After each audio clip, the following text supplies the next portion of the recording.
Dans cette séquence, nous allons déterminer la famille des pi sur 4.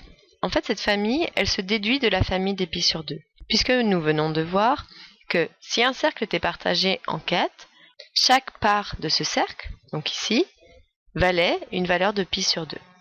Nous allons désirer partager chacune de ces parties en 2, c'est-à-dire partager notre tarte, non plus en 4, mais en 8. On sait que pour faire ça, nous devrions tracer les bisectrices et nous obtiendrons la figure suivante. Donc, ça y est, mon cercle a été partagé en 8.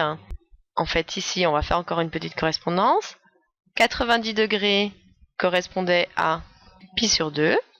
Ça veut dire que si je divise chaque partie encore en 2, j'obtiens en degrés un angle de 45 degrés. Donc ici, par exemple, j'ai 45 degrés.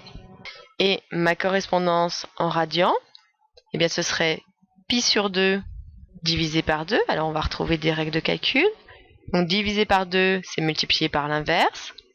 Donc, pi sur 2 fois 1/2.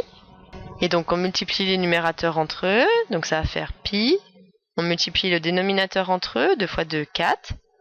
Donc, ça veut dire que cette même valeur vaudra en radians pi sur 4. Nouvelle famille à connaître. Donc, pi sur 4 correspond à un partage d'un cercle en 8 parties égales. De la même manière que précédemment, je vais vous montrer des parties qui sont grisées. Et donc, nous allons compter le nombre d'éléments grisés et le nombre d'éléments en blanc.